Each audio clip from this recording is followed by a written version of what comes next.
Sorry about that. Okay, so this is coming from a Russell Vizolo, I think. This person wants of a campaign, as the title says, Beauty and the Beast, both 1921 and 2017. So basically, I have a list here that I wrote down today, and I'm going to give my comparing the two together. Now, if you haven't seen the film, well, I'm sure a lot of people have seen the film. There is some spoilers, so if you haven't seen the film, which, like I said, you probably do, there's spoilers, so beware. So let's kick off. Starting off with 1921. Belle's father was an inventor who created a wood carving machine and was going to the fair with his creation, hoping he'd get the first prize in 1921 version. In 2017 version, Belle is an inventor as she creates this washing machine by using a donkey and a barrel, and her father creates musical boxes and he goes to the fair with the musical boxes. That's the difference in that one. 1921 is the opening of Beauty and the Beast. The opening of Beauty and the Beast is like the stained glass, and then it's like a man talking about the prince and going, oh, once upon a time and in a village far away lived a handsome prince, and he was repulsed by this hag's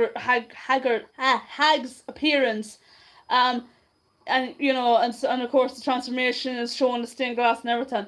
In the 2017 version, however, there's no stained glass at all in the opening. It's basically like the rose is shown and you see the prince getting ready for the ball, and he has this butterfly makeup effect, like this butterfly mask on him, and he has this white powder wig, and looks in the mirror, he's all ooh, all shapes and everything. And the enchantress actually shows up as an old hag, and he's laughing because she gives him this rose, and he just laughs, and he goes ha ha ha ha ha ha ha, as if to say, oh hey, look, it's old hag, everybody just start laughing at her. And then of course she gets pissed off and she transforms the prince into the beast, and you see him you don't see the full transformation, you just see the face, it's like this, and he goes ah. So and then you see him transforming, and then you see the silhouette of the beast coming out, which I thought was really cool actually. I love the fact that you see the beast emerging, the prince transformations, the beast emerging from the silhouette from the walls. I thought it was really, really cool. And they seem scratching the picture of himself as a child, as a young teenager apparently. And then of course it's a woman that talks in the prologue and not a man, because in the original it was David Ogan stars, and the new one I think it's Hattie Morahan. So yeah. Also in the 1921 version it's Gaston. Now Gaston the cartoon is more self-absorbent, more arrogant. He's like, oh Belle, marry me, and she's like, no, marry me. He's all oh, I'll have Belle for my wife, make no exception about that. And yeah, Gaston's all, he's evil at the get-go. The very minute you see Gaston the cartoon, you go, yeah, he's evil. In the new one, however, Luke Evans, who plays Gaston in the remake, he has this kind of split personality. I called him Two-Faced in the book here, but I wrote the little book I have here. But yeah, the Gaston, the new one, he's kind of more arrogant. He's all split personality, like I said. What I mean by split personality is 1 minute he's all oh, I'm the hero of the town, everyone adores me, everyone loves me. And he's oh, Belle, there's I remember this deleted scene where he says to Belle, oh, do you know what I'm looking for? And Belle's I don't know. And he goes, a wife. And she goes, oh, a wife.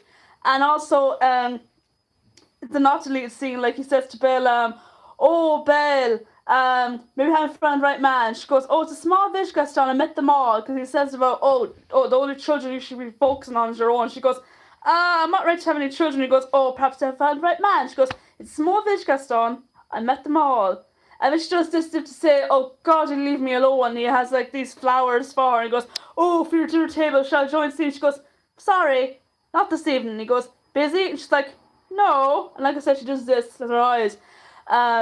Yeah, so Gaston's really manipulative. Like he'd do anything for Belle. Like he's really arrogant, and Belle is like, "Oh, I'm a farm girl. I'm not that simple. I'm a real simple farm girl." And he's like, "Oh." He's all like, he's really, really arrogant and really manipulative. And I thought Luke Evans was brilliant as Gaston. So yeah, Gaston the cartoon is good, but Luke Evans totally nailed it out of the park. He was brilliant as Gaston. Emma Watson, I might as well go on to characters actually. Emma Watson's Belle, you know what? It's like orange and apples, basically, Emma Watson.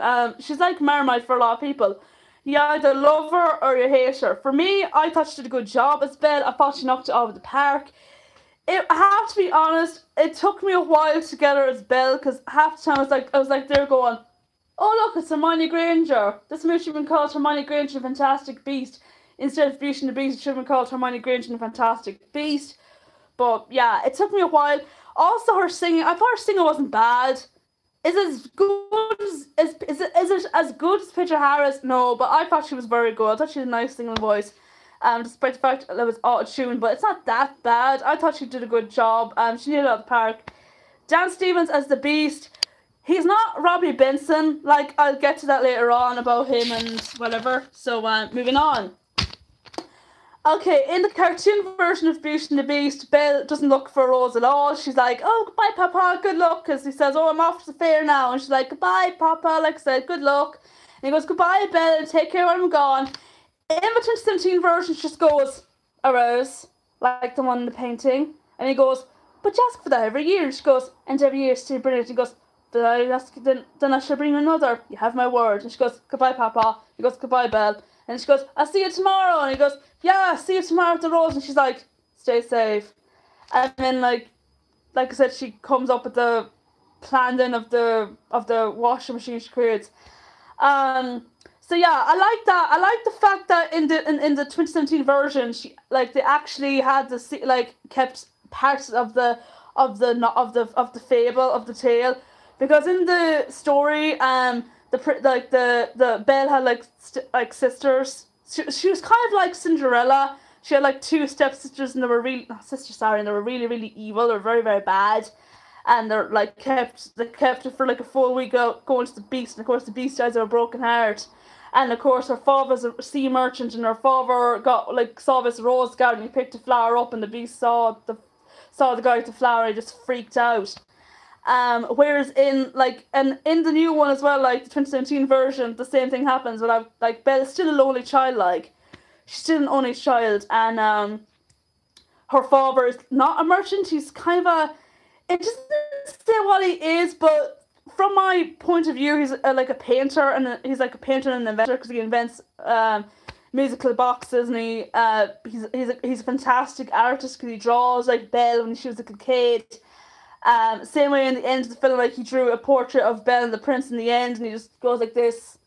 So yeah, it was really, really good.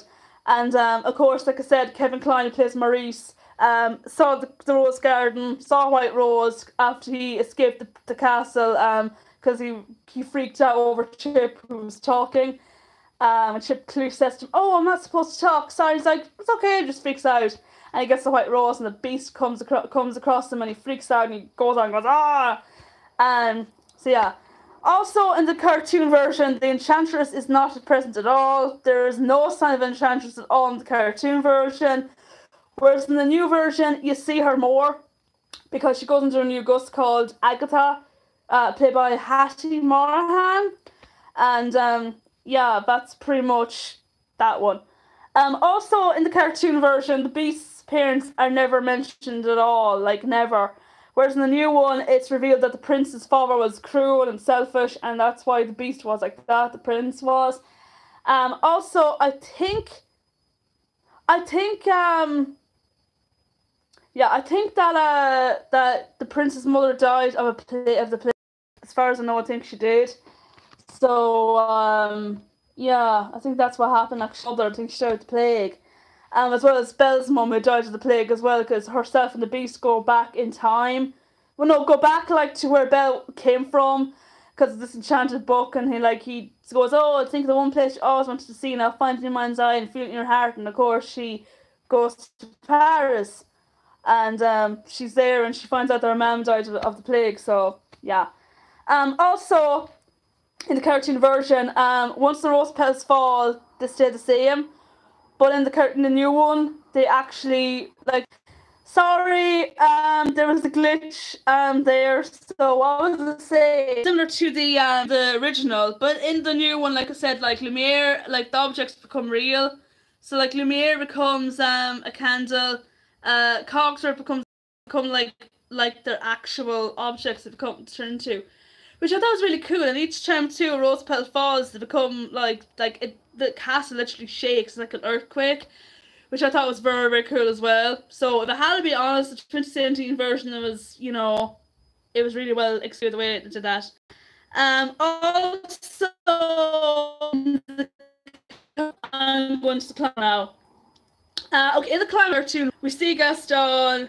He like shoots the beast with his crossbow, and Gaston's like, "Oh, Bella's mine," and he's supposed to say Belle must die, but he says a time to die, and he says Belle's mine, and Beast gets pissed off at him. And of course, like, the Beast gets stabbed. Gaston stabs the Beast. Gaston falls to his death. Beast dies in Belle's arms because he goes, "At least I got to see you one last time." Beast dies, the eyes closed and everything in bed, and of course Belle's like, "Oh, please don't leave me, I love you." And of course the rose petal falls, and Lumiere, Mrs. Potts, and Cogsworth sees it taking place, and of course this meteor strike comes along, and sorry, another glitch again. Anyway, he says like to Belle, after the Beast and he goes, "Belle, it's me." And then she's like, "Oh yeah, it is you." But in the new version, however, petal falls, the Beast just goes like that. But before that takes place, Gaston shoots the Beast 3 times. Then Gaston, like in the cartoon version, falls to his death. Beast dies just as rose petal falls, and she goes, "No, please, no, come back, come back!" Like Kate Winslet's character in Titanic. And then Enchantress comes up. Like I said, all the objects, by the way, are actually real now. And then of course Enchantress shows up. She sees Belle crying over the Beast. Another glitch, stupid glitch. Yeah. Anyway, the Enchantress comes along. Belle says she loves the Beast. The Enchantress, of course, creates the role.